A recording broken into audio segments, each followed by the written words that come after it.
चलिए स्टार्ट करें।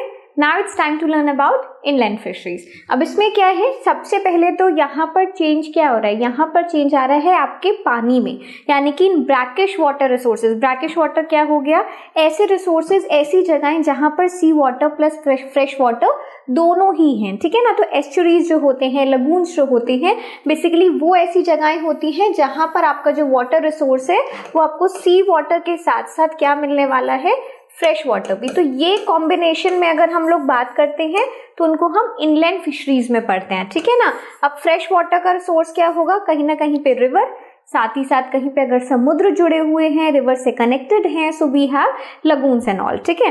अब यहाँ पर होता क्या है, we have capture fishing is the thing here.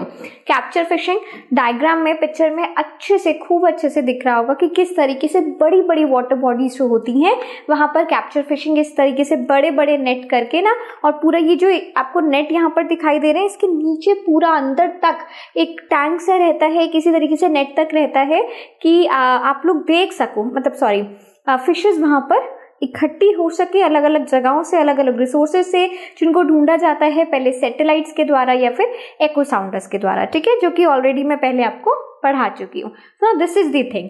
अब इसके बाद बात करते हैं कि अगर हम फिश कल्चर की बात करें, मतलब वी पीपल आर फार्मिंग, है ना, हम फार्मिंग कर रहे हैं फिशेस के ऊपर, तो उसको हम फिश कल्चर से, आप लोगों को पता है कि हम उसको फिश कल्चर से डिनोट करते हैं। तो now it's sometime done in the combination with the rice crop. So basically paddy fields, very common, very common अगर देखा जाए तो जहां पर भी फिश का ज्यादा यूज होता है चावल के साथ। तो यहाँ से मुझे लगता है कि सबसे पहले का आप लोग बोलोगे अगर, तो one is the south India, है ना। साउथ इंडिया के बहुत सारे ऐसे जगहें हैं जहां पर चावल उनका स्टेपल फूड है और साथ साथ फिश बनती है। और इसी तरीके से अगर हम नॉर्थ ईस्ट को देखते हैं, पर्टिकुलरली अगर मैं असम वगैरह की बात करती हूँ, ठीक है ना, तो अगर मैं असम में देखोगे तो इस तरीके के बहुत सारी, सरकार के द्वारा ही इनफैक्ट बहुत सारे इस तरीके की फिश कल्चर बनाए गए हैं, जहाँ पर आपको एक जगह पे इसका राइस का क्रॉप दिख रहा है, यानी कि पैडी क्रॉप वहाँ पर दिख रहा है, और उसका जो पानी है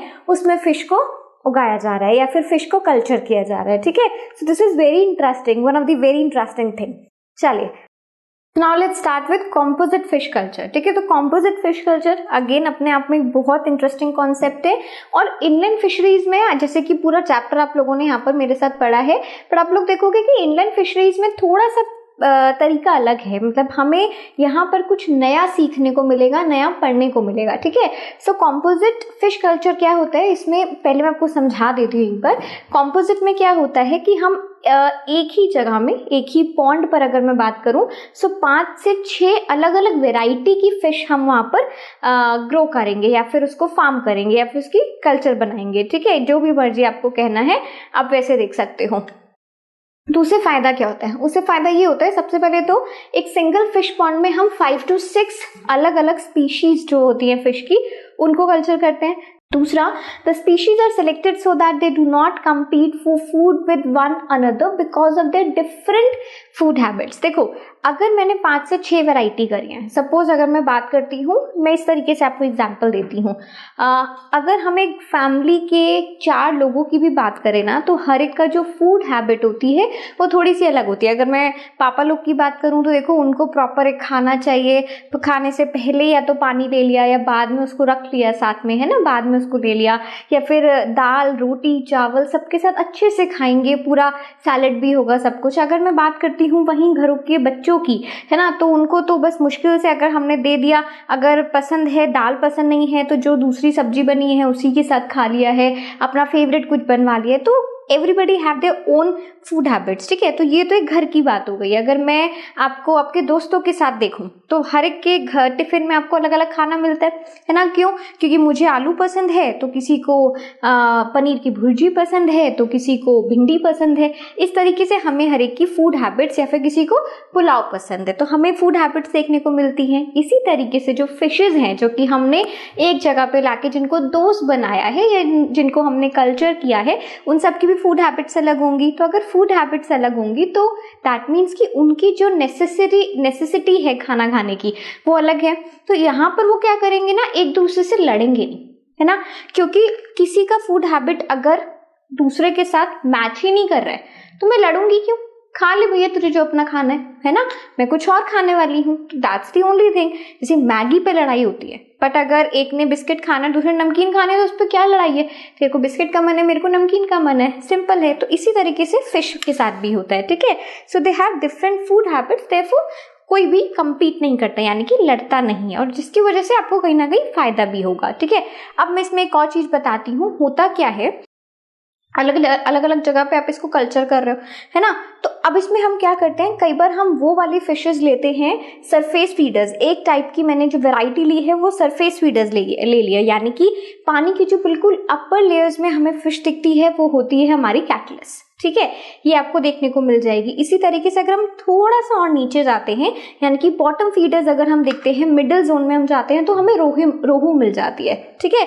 तो यहाँ पे रोहू हो गई। इसी तरीके से अगर आप बिल्कुल नीचे जाओगे, अगर जैसे कोई भी डाइव करता है, स्विमिंग करता है, तो अगर वो बहुत पानी के नीचे हिस्से में तैर रहा है, बॉटम फीडर्स हैं, तो उनको वहां पर कार्प या फिर मृगल्स मिलेंगे, ठीक है। तो ये हमें कुछ वो फिशेज हैं जो कि हमें पानी के निचले स्तर पे या लेयर पे मिलने वाले हैं। So now this is the thing, ये होता है। अलग अलग जो फिशेज हैं, हमने उनको एक ही जगह पे कॉम्पोजिटली हमने उनको एक जगह पे लाके रख दिया है। Now they are having their own food habits, they are not competing with each other, that's the thing, ठीक है। अब आप बोलोगे कि इसका तो बहुत फायदा है, क्यों नहीं हर जगह हम राइस के साथ ही फिशेस को कल्चर कर रहे हैं, ऐसा सभी लोग क्यों नहीं कर रहे हैं। तो इसके कुछ डिसएडवांटेजेस भी हैं, ठीक है ना, that we are going to learn. सब डिसएडवांटेजेस क्या हैं वो भी देखो, डिसएडवांटेजेस भी हैं इसके। चैलेंजेस जो फेस करे जाते हैं कॉम्पोजिट फिश कल्चर्स में, many fishes breed during monsoon. So सबसे बड़ा चैलेंज ये है उनकी ब्रीडिंग जो कि मॉनसून के वक्त पे होती है। हर फिश, चाहे वो सरफेस फीडर क्यों ना हो, मिडिल जोन्स क्यों ना हो, बॉटम फीडर्स क्यों ना हो, हर फिश क्या करती है, एक ही समय पे एग दे रही है, एक ही समय पे ब्रीड कर रही है, ठीक है। तो इसकी वजह से क्या होता है, to overcome the problem hormonal stimulation has been adopted in the breeding process, यानी कि उनको ब्रीड करवाया जाता है अलग अलग हार्मोनल स्टिमुलेशन से।